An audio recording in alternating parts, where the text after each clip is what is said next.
எல்லாருக்கும் வணக்கம். இந்திய அரசியல் சாசனம் நம்ம தமிழ்நாட்டில் இருக்கிற எல்லாருக்குமே கொடுத்துருக்கிற உரிமையில் ரொம்ப ரொம்ப முக்கியமானது ஓட்டிங் ரைட், வாக்குரிமை. ஒரு மனுஷன் உயிரோடு இருக்கான்றதுக்கு அடையாளமாக இருக்கிறதுல அவனோட ஓட்டுரிமை ரொம்ப முக்கியம். அதனால தான் voting is not only our right but also our life. ஒரு முக்கியமான விஷயத்தை பற்றி இப்போ நான் உங்ககிட்ட ஷேர் பண்ண போகிறேன். இது நான் ஃபஸ்ட்டு கேள்விப்பட்ட உடனே எனக்கே ரொம்ப ஷாக்கிங்காக தான் இருந்தது. இப்போ நான் பேசிகிட்டு இருக்கிற இந்த நேரத்தில் தமிழ்நாட்டில் இருக்கிற நம்ம யாருக்குமே ஓட்டு போடுற உரிமையே இல்லைன்னு சொன்னால் நம்புவீங்களா? நான் நீங்கள் உட்பட யாருக்குமே அது இல்லை. நான் பயமுறுத்துறேன்னு நினைக்காதீங்க, அதுதான் நிஜமும் கூட. கொஞ்சம் ஏமாந்தால் நம்மளை மாதிரியே இன்னும் லட்சக்கணக்கான பேருக்கும் இதே நிலைமை தான். ஓட்டு போடுற அந்த உரிமையே இல்லாத மாதிரி ஒரு நிலைமை வந்தாலும் வரலாம். இதுக்கு மெயின் ரீசன் அந்த எஸ்ஐஆர், ஸ்பெஷல் இன்டென்சிவ் ரிவிஷன், சிறப்பு தீவிர திருத்தம். இப்போது இந்த எஸ்ஐஆர் நம்ம தமிழ்நாட்டில் எப்படி ஒர்க் ஆக போகுது? கடந்த ஜனவரி மாதம் எடுத்த அந்த கணக்கெடுப்பில் 6,36,00,000 வாக்காளர்கள் நம்ம தமிழ்நாட்டில் இருக்கிறாங்க. ஆனால் அவங்க யாருக்குமே இந்த ஓட்டு போடுற உரிமையே இல்லை. அந்த பிஎல்ஓன்னு சொல்லுவாங்க, பூத் லெவல் ஆஃபீஸர்ஸ், வாக்குச்சாவடி நிலை அலுவலர். அவங்க தான் வீடு வீடாக போய் அந்த ஃபார்மை கொடுப்பாங்க. அதை நம்ம ஃபில்அப் பண்ணி கொடுக்கணும். அதை தேர்தல் ஆணையம் அதை எடுத்துகிட்டு போய் அதை ஸ்க்ரூட்டினைஸ் பண்ணி அது எல்லாமே கரெக்டாக இருக்கான்னு செக் பண்ணி பார்த்ததுக்கப்புறம் அந்த வாக்காளர் பட்டியலை வெளியிடுவாங்க. அந்த வாக்காளர் பட்டியலில் நம்ம பேர் இருக்கணும், அப்போ தான் நம்மளால் ஓட்டு போட முடியும். அந்த புது பட்டியல் வர்ற வரைக்கும் நம்ம வாக்காளர்களான்றது அது உறுதியே செய்ய முடியாது.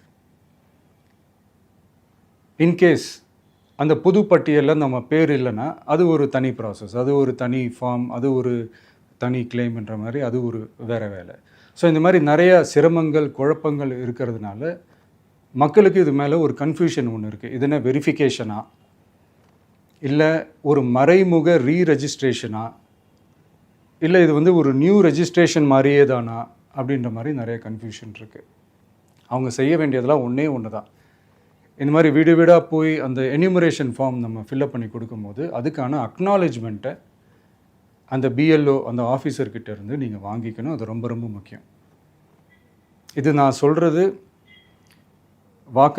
வாக்காளர் பட்டியலில் ஆல்ரெடி உங்கள் பேர் இருக்கிறவங்களுக்கு நான் சொல்கிறேன். இப்போ புது வாக்காளர்கள், ஃபஸ்ட் டைம் ஓட்டர்ஸ், அவங்களுக்கு ஃபார்ம் 6ன்னு ஒன்று இருக்குது. அதை நீங்கள் ஃபில்அப் பண்ணி நீங்கள் உங்கள் ஏரியாவில் இருக்கிற சம்மந்தப்பட்ட அந்த உங்கள் அலுவலகத்தில் நீங்கள் டைரெக்டாகவும் சப்மிட் பண்ணலாம், இல்லை நீங்கள் ஆன்லைன்லேயும் சப்மிட் பண்ணலாம். அப்படி ஆன்லைனில் நீங்கள் சப்மிட் பண்ணிங்கன்னா அதுக்கான ஸ்க்ரீன்ஷாட்டை எடுத்து வச்சுக்கோங்க. ஃபோனில் மெசேஜ் வரும், அதை சேவ் பண்ணி வச்சுக்கோங்க.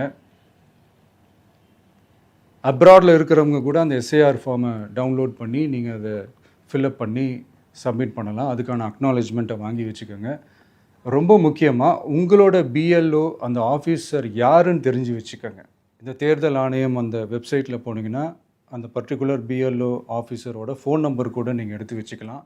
இன்கேஸ் உங்களை யாரையும் ரீச் பண்ணலை, இல்லை உங்களுக்கு அந்த ஃபார்ம் கிடைக்கல அப்படின்னா நீங்கள் அவரை காண்டாக்ட் பண்ணி அந்த ஃபார்மை வாங்கி நீங்கள் ஃபில்அப் பண்ணி நீங்கள் சப்மிட் பண்ணலாம். ரொம்ப முக்கியமாக அதுக்கான அக்னாலேஜ்மெண்ட்டை வாங்கி வச்சுக்கோங்க. இது எல்லாமே சரியாக செஞ்சாலும் இந்த எஸ்ஐஆர் மேலே சில டவுட்ஸ் இருக்குது. அது என்னென்னா, இந்த 6,36,00,000 வாக்காளர்களுக்கு ஒருத்தர் விடாமல் இந்த ஒரே மாதத்துக்குள்ளே எப்படி எல்லாருக்குமே அந்த ஃபார்ம் போய் ரீச் ஆகும்? ஒன்று. ரெண்டாவது, நீங்கள் வரும்போது வீட்டை பூட்டிட்டு வேலைக்கு போயிட்டு என்ன பண்ணுறது? இப்போ நீங்கள் வருவீங்கன்றதுக்காக வேலையெல்லாம் விட்டுட்டு வீட்டுக்குள்ளேயே உட்காந்துட்ருக்கணுமா? ஸோ இதில் மெயினாக பாதிக்கப்பட போகிறது உழைக்கிற மக்கள், ஏழைகள், வேலைக்கு போகிற பெண்கள். இவங்களுக்கு யார் கரெக்டான அந்த பதில் சொல்ல போகிறது?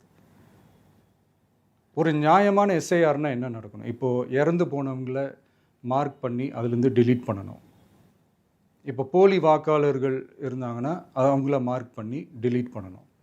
இப்போ ஆல்ரெடி ஓட்டு இருக்கிறவங்களுக்கு எதுக்கு இந்த ரெஜிஸ்ட்ரேஷன் என்ற பேரில் இவ்வளவு குழப்பங்கள் அப்படின்றது தான் எங்கள் கேள்வி.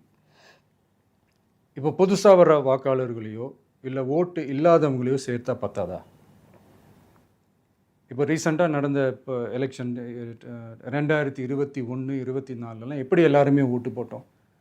அதில் ஓட்டு போட்டவங்க கூட இப்போ புதுசாக ரெஜிஸ்டர் பண்ணணும்னா அது ஏன் அந்த கன்ஃபியூஷன் அப்படின்றதான் நாங்கள் கேட்குறோம். அதனால தான் நாங்கள் எஸ்ஐஆரை எதிர்க்கிறோம். இப்போ புதுசாக சில கம்ப்ளைண்ட்ஸ்லாம் வர ஆரம்பிக்குது. அது என்னென்னா முக்கியமாக நம்மளுடைய டிவிகே தோழர்களுக்கு அந்த ஃபார்ம் கிடைக்க மாட்டேங்குது, கொடுக்க மாட்டேன்றாங்க அப்படின்ற சில கம்ப்ளைண்ட்ஸ். இது யார் பண்ணுறாங்க அப்படின்றது நான் தான் சொல்லி தெரிய வேணும்னு ஒன்றும் அவசியம் இல்லை உங்களுக்கு. இப்போ இருக்கிற ஆட்சியாளர்கள் அவங்களுக்கு கைப்பாவையாக இருக்கக்கூடிய சில பேர் வந்து இதை செய்ய ஸ்டார்ட் பண்ணியிருக்கிறாங்க.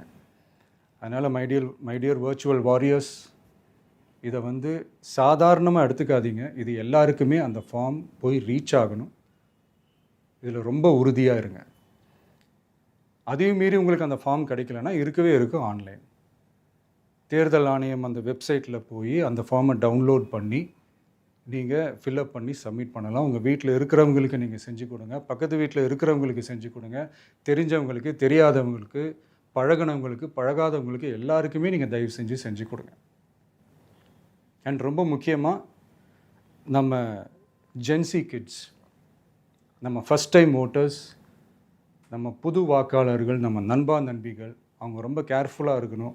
நான் ஆல்ரெடி சொன்ன மாதிரி உங்களுக்கான ஃபார்ம், அந்த ஃபார்ம் நம்பர் 6, அதை கரெக்டான டீட்டெயில்ஸோட கரெக்டான உங்கள் டாக்குமெண்ட்ஸை வச்சு அதை சப்மிட் பண்ணுங்கள். ஏன்னா வரப்போகிற தேர்தலில் நீங்கள் தான், அந்த ஜென்சி வாக்காளர்கள் தான் மிக முக்கியமான ஒரு ஃபோர்ஸ் அப்படின்றது எல்லாருக்குமே தெரிஞ்ச ஒரு விஷயம்.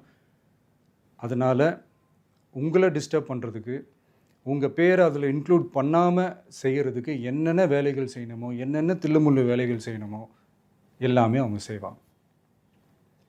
இது நமக்கு எல்லா திசையிலையும் எல்லா பிரச்சனைகள் கொடுத்துட்டு தானே இருக்கிறாங்க. அது டிஃபால்ட்டாக நடந்துட்டு தான் இருக்கும், அது ஒன்றும் பண்ண முடியாது. ஸோ அந்த மாதிரி ஓட்டு போடுற விஷயத்துலேயும் அவங்க என்ன உத்தரமராக மாறவா போகிறாங்க?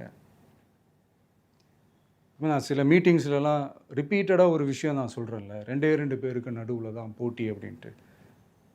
அது மேடைக்கு மேடை அவங்க அதை ப்ரூவ் பண்ணிகிட்டு இருக்கிறாங்க. அதனால் தோழர்களே, வரப்போகிற தேர்தலில் நம்ம யாருன்னு காட்டணும், நம்ம பலம் என்னன்னு காட்டணும். அதுக்காக அந்த பலமான, அந்த பவர்ஃபுல்லான ஆயுதத்தை நம்ம கையில் எடுக்கணும். அந்த ஆயுதம் வேறு எதுவுமே இல்லை, ஓட்டு, வாக்கு, ஜனநாயகம். அது இருந்தால் தான் நம்ம அந்த வெற்றியை நோக்கியே நம்மளால் பயணிக்க முடியும். தமிழ்நாடே அந்த வாக்குச்சாவடி முன்னாடி திரண்டு நிற்கணும். அதை பார்த்துட்டு தமிழ்நாடே தமிழக வெற்றி கழகமா, இல்லை தமிழக வெற்றி கழகம் தான் தமிழ்நாடா அப்படின்ற மாதிரி இருக்கணும். வீடுன்னு ஒன்று இருந்தால் தான் ஓடு மாற்ற முடியும்னு அறிஞர் அண்ணா அவர்கள் சொல்லியிருக்கிறாங்க. அந்த மாதிரி ஓட்டுன்னு ஒன்று இருந்தால் தான் இந்த நாட்டையே காப்பாற்ற முடியும். அப்புறம் இன்னொரு முக்கியமான விஷயம், அந்த எனிமரேஷன் ஃபார்ம் நீங்கள் ஆன்லைனில் நீங்கள் ஃபில்அப் பண்ணும்போது அதில் ஒரு சில ப்ராப்ளம்ஸ் வர்றதுக்கு வாய்ப்பு இருக்குது. அது உங்களுடைய ஓட்டர் ஐடியில் இருக்கிற உங்கள் பேரும், ஆதார் கார்டில் இருக்கிற பேரும், அந்த ஸ்பெல்லிங், இனிஷியல்ஸ் எல்லாமே ஒரே மாதிரி இருந்தால் தான் அது அக்செப்ட் ஆகும், இல்லைன்னா அக்செப்ட் ஆகாது. அது கொஞ்சம் கேர்ஃபுல்லாக பண்ணுங்கள். அது கொஞ்சம் யூசர் ஃப்ரெண்ட்லியாக இருக்கலாமேன்னு கேட்டதுக்கு அதெல்லாம் முடியாது, அதுக்கெலாம் வாய்ப்பு இல்லை, அதுக்கெலாம் ஆளுங்க இல்லை, பண்ண முடியாதுன்னு ரிப்ளை பண்ணிட்டாங்க. ஸோ அதனால் மைடியர் டிவிகே தோழர்களே, மைடியர் ஜென்சி படை பலமே, உஷாராக இருங்க, கான்ஃபிடெண்ட்டாக இருங்க, நல்லதே நடக்கும், வெற்றி நிச்சயம். மீண்டும் சந்திக்கும் வரை நன்றி, வணக்கம்.